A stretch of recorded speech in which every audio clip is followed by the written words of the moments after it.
وعلیکم السلام. ڈاکٹر صاحب بہت شکریہ, سلامت رہیں, آپ نے ٹائم دیا. ڈاکٹر صاحب آپ کا آنا ہمارے لیے باعث اعزاز ہے. ڈاکٹر صاحب بات کر رہے ہیں کل جو دن آ رہا ہے 23 مارچ کا, یوم پاکستان ہے. اس دن سے ہماری ایک بہت بڑی تاریخ وابستہ ہے. سب سے پہلے تو ہمیں یہ بتائیں کہ یہ دن ہمیں کیا پیغام دیتا ہے؟ صرف یہی کہ ہم اس دن تقریبات منعقد کریں, شور شرابہ کریں, خوشی کا اظہار کریں, توپوں کی سلامی پیش کریں, یہی پیغام ہوتا ہے یا یہ دن ہمیں ماضی کی کچھ یاد بھی دلاتا ہے؟ بسم اللہ الرحمن الرحیم. عبداللہ عالمگیر صاحب, میں آپ کا بشار کی کا مشکور ہوں. سلامت رہیں. آپ لوگوں نے مجھے 23 مارچ کے حوالے سے بات کرنے کا موقع دیا. میرا تعلق کرگز پاکستان سے ہے جی, اور پاکستان تحریک انصاف سے میں پولیٹیکلی ایفیلیٹڈ ہوں. میں کل آنے والے دن کا پوری قوم کو مبارکباد دیتا ہوں. یہ دن پریکٹیکلی کچھ کرنے کا دن ہے اور پاکستان کا بنیاد اسی دن 23 مارچ 1940 کو قائد اعظم کے صدارت میں منٹو پارک, جس کو آج کل علامہ اقبال پارک کہتے ہیں جی, اس پہ یہ منعقد ہوا تھا. اور یہ قرارداد پاکستان میں دو قومی نظریے کی بنیاد وہاں پہ رکھی گئی تھی, کیونکہ مسلمانوں کو برصغیر پاک و ہند میں مشکلات تھے. ہندوؤں کو ظلم اور جبر سے تنگ تھے مسلمان, اس لیے قائد اعظم نے دو قومی نظریہ پیش کیا تھا. اور یہ دو قومی نظریہ ان عظیم لیڈروں کا, ان کی قربانیاں پاکستان بنانے میں وہاں پہ بنیاد رکھی گئی تھی. اس کو جنوب پاکستان کہتے ہیں آج کل ہم, لیکن بہت افسوس کے ساتھ کہنا پڑتا ہے کہ ہم نے صرف تقریروں تک محدود رکھا. ہماری قوم کے, ہمارے نوجوانوں کو, ہمارے لیڈروں نے, ہمارے جو سربراہان ہیں, سربراہان مملکت ہیں, انہوں نے قائد اعظم کے اس ویژن کو تکمیل تک نہیں پہنچایا. قائد اعظم نے تو پاکستان بنایا, ان عظیم قربانیوں سے پاکستان بنا, لیکن آج گلگت بلتستان سے لے کے بلوچستان, خیبر پختونخوا اور فاتح, کشمیر, جگہ جگہ وہ ویژن, وہ مقاصد حاصل نہیں کیے جا سکے, کیونکہ اس ملک کو جب سے بنایا گیا ایک طبقے نے, ایک اشرافیہ نے قبضہ کیا. انہوں نے اپنے ذاتی مفادات کے لیے اس ملک کے سالمیت کو خطرے میں ڈال کے انہوں نے کرپشن کی, انہوں نے سسٹم تباہ کیا, انہوں نے قائد اعظم کو فالو نہیں کیا. نام تو قائد اعظم کا لیا گیا, علامہ اقبال کی خواب کی بات کی گئی, لیکن لوگوں نے اس اشرافیہ نے, جو 2% اشرافیہ ہے اس ملک کی 20 کروڑ عوام کی نمائندگی نہیں کر سکتے. ڈاکٹر صاحب آپ کی بات سوائے پیسے بنانے کے, سوائے زبانی مارے. اور اس وجہ سے بہت افسوس کہنا پڑتا ہے کہ گلگت بلتستان 1948 سے ابھی تک جن حقوق سے محروم ہے. بلوچستان ادھر رہ رہا ہے, کشمیر ادھر رہ رہے ہیں کشمیری, اور فاتح والے ادھر شامل ہونا چاہتے ہیں, لیکن ان کو دھکے دیے جا رہے ہیں. یہ پاکستان, یہ قائد اعظم وہ پاکستان میں جس کے قائد اعظم اور علامہ اقبال نے خواب دیکھا تھا, جس کے لیے لوگوں نے لاکھوں قربانیاں دی تھی, ماؤں نے قربانیاں دی تھی, بیٹیوں نے قربانیاں دی تھی, بہنوں نے قربانیاں دی تھی.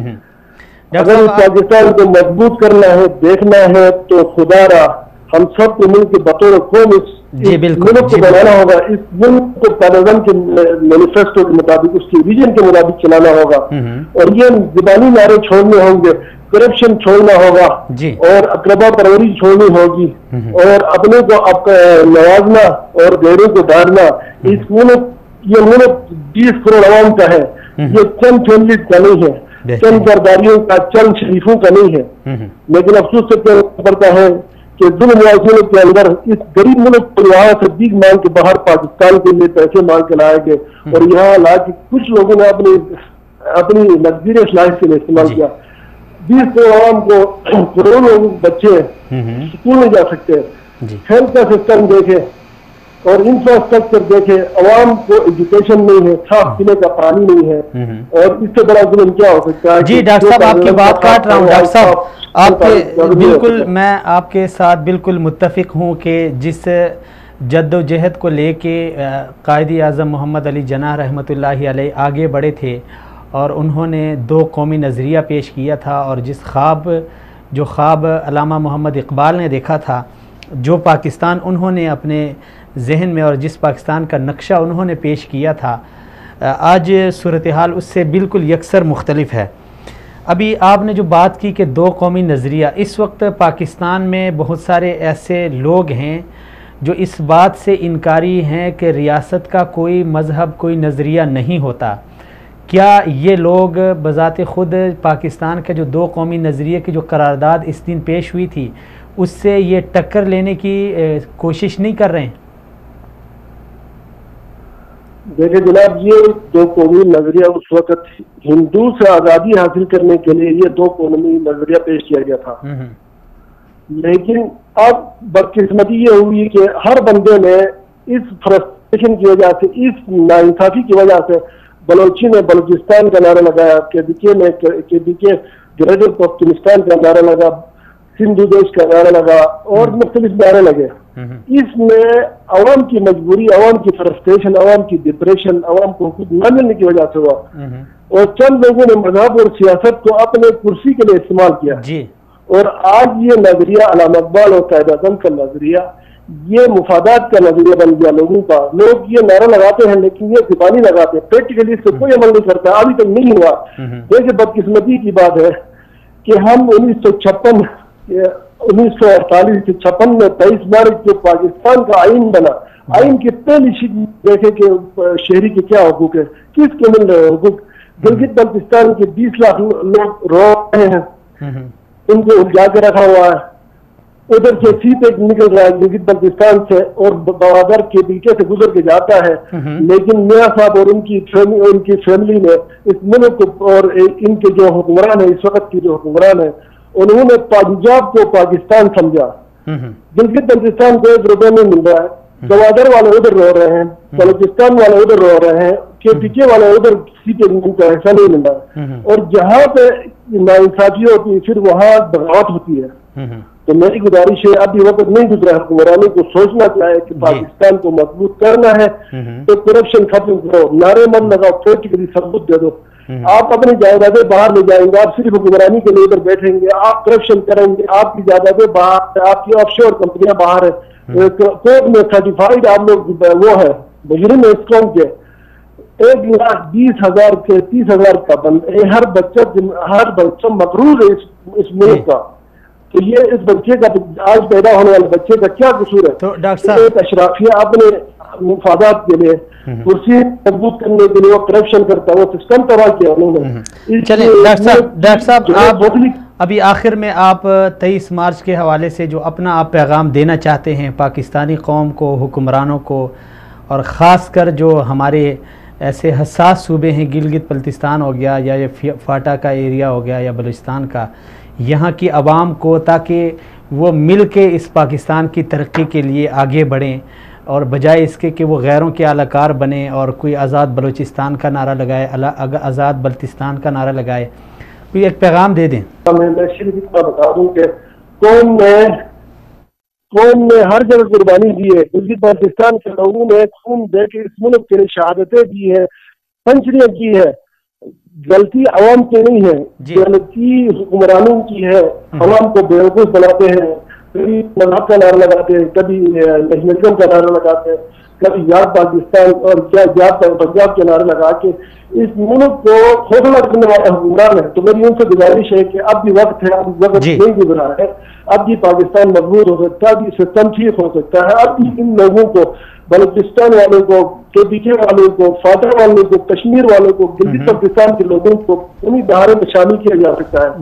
نعرے نہ لگائے، پریکٹیکلی کام کرے اور خود ثابت کرے، کرپشن ختم کرے، سسٹم ٹھیک کرے تو یہ ملک عظیم ملک بن سکتا ہے۔ یہ 27 رمضان کو قائم ہوا، یہ اللہ کی اس اوپر نظریں ہیں، انشاءاللہ یہ ملک مضبوط ہو سکتا ہے، لیکن اس کے لیے ہم سب کو مل کے بطور قوم اس ملک کو مضبوط کرنا پڑے گا۔ اگر نہیں کریں گے تو پھر ہمیں تاریخ معاف نہیں کرے گی، اور یہ کرپشن کر کے آج ہم مقروض ہیں، آج ہمارے سبق پاسپورٹ کی کوئی عزت نہیں ہے، جہاں جاؤ بیٹھے کھا رہے ہیں۔ آپ جائیں پوری دنیا میں پاکستانی جو بیک بون ہیں، جو اوورسیز میں، ان کی کوئی عزت نہیں ہے۔ پاکستان میں جاتے ہیں تو ان کو لوٹتے ہیں، ان کے پلاٹ لوٹتے ہیں، ان کے مکان لوٹتے ہیں، ان کو قتل کرتے ہیں۔ تو یہ ملک اس طرح نہیں ہوگا، ان کو امن قائم کرنا ہوگا،